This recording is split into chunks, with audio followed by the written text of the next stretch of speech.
복음 한 스푼 김용 전도사입니다. 오늘은 히브리서 11장 11절 말씀을 함께 보겠습니다. 믿음으로 사라 자신도 나이가 많아 단산하였으나 잉태할 수 있는 힘을 얻었으니 이는 약속하신 이를 미쁘신 줄 알았음이라. 성경을 보면 사라의 모습 속에서 그 믿음의 모습들을 찾아보기가 쉽지 않은 것 같습니다. 그런데 본문은 믿음으로 사라는 단산한 몸으로 잉태할 수 있는 힘을 얻었다라고 말하고 있습니다. 그렇다면 본문이 말하는 그 사라의 믿음, 그 사라의 믿음은 무엇인지 짧은 시간 한번 나눠볼까 합니다. 아브라함은 하나님께 아들을 낳으리라는 약속을 받고 그 언약의 표징으로 할례를 받습니다. 그러나 아들을 낳기 위해서는 아브라함 혼자 할 수 없는 일입니다. 아내인 사라의 믿음이 필요한 것입니다. 그 후 하나님은 아브라함에게 찾아오셔서 사라에게 아들이 생길 것이라고 말씀하십니다. 그러나 사라는 믿을 수 없어 속으로 웃으며 불가능하다고 생각합니다. 하나님이 직접 말씀하셨지만 그 말씀을 믿지 못하는, 그래서 속으로 불가능하다고 생각하며 그 말에 웃고 있는 그 사라의 모습, 그 어디에도 믿음의 모습은 보이지 않습니다. 그런 사라는 어떻게 하나님의 언약을 믿을 수 있게 되었는지 우리는 성경을 통해 찾아볼 필요가 있는 것입니다. 창세기 20장 17절, 아브라함이 하나님께 기도하며 하나님이 아비멜렉과 그의 아내와 여종을 치료하사 출산하게 하셨으니. 창세기 20장에 보면 아브라함이 아내 사라를 누이라고 소개합니다. 그 얘기를 듣고 그 사라의 미모에 반한 그랄 왕 아비멜렉이 사라를 아내로 삼으려고 합니다.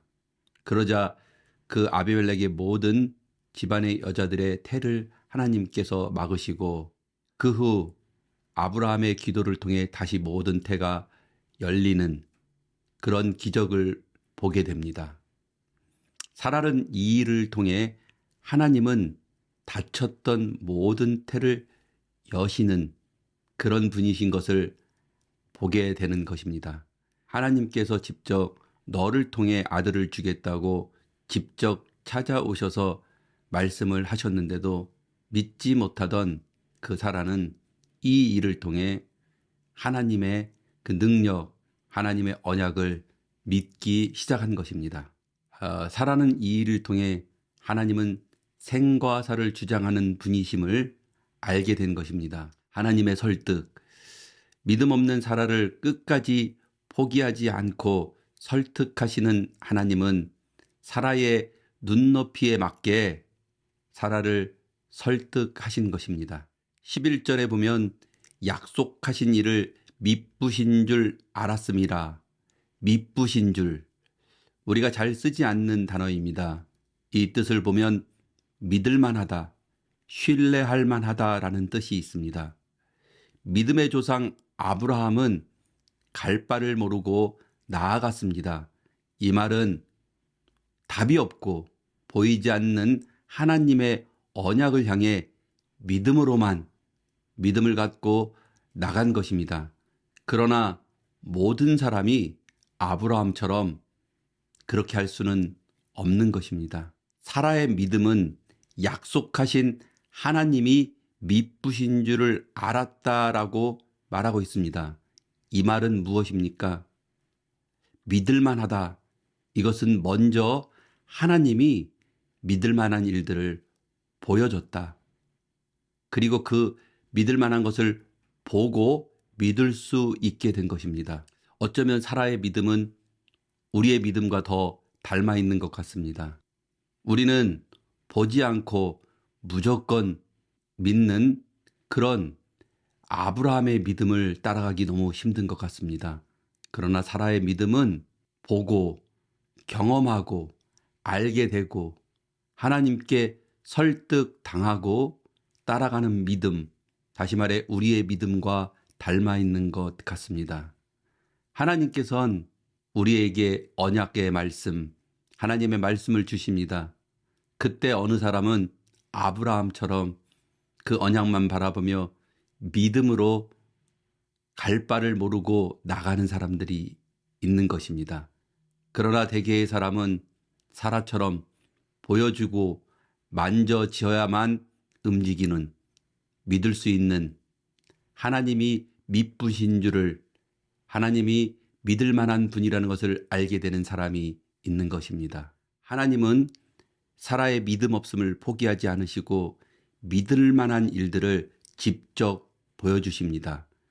창세기 20장을 통해 아비멜렉의 집안의 모든 여자의 태를 막고 아브라함의 기도 후 모든 태가 열리는 그 기적을 사라를 통해 보게 합니다.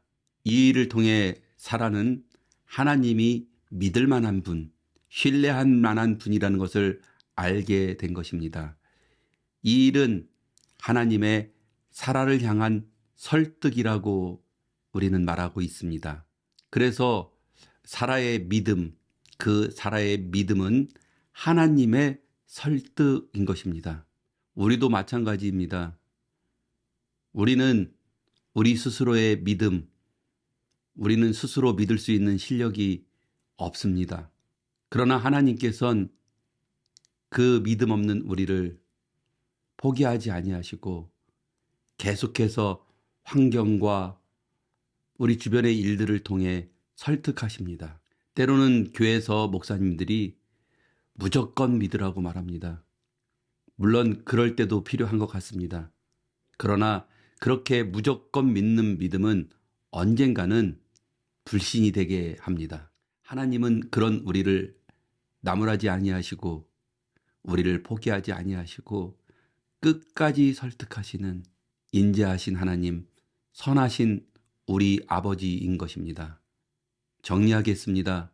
아브라함의 믿음을 보며 우리는 보이지 않고 답이 없는 길을 묵묵히 믿음으로 나가는 아브라함의 모습을 봅니다. 그 모습을 보며 우리는 도대체 어떻게 저렇게 할 수 있을까 생각합니다. 그러나 사라의 믿음을 통해 하나님은 우리의 믿음 없음을 포기하지 아니하시고 끝까지 설득하시고 끝까지 노력해 주시는 하나님, 우리 아버지의 사랑, 그 사라의 믿음은 하나님의 설득인 것입니다. 우리의 믿음도 마찬가지입니다. 우리가 잘나서, 우리가 똑똑해서, 우리가 조금 더 특별해서가 아닌 하나님의 그 사랑, 하나님의 포기 아니하시는 그 설득 속에 우리는 조금씩 나갈 수 있는 것입니다. 끝으로 사라의 믿음, 그것은 사라의 실력이 아닌 하나님의 사랑, 하나님의 설득인 것입니다. 감사합니다.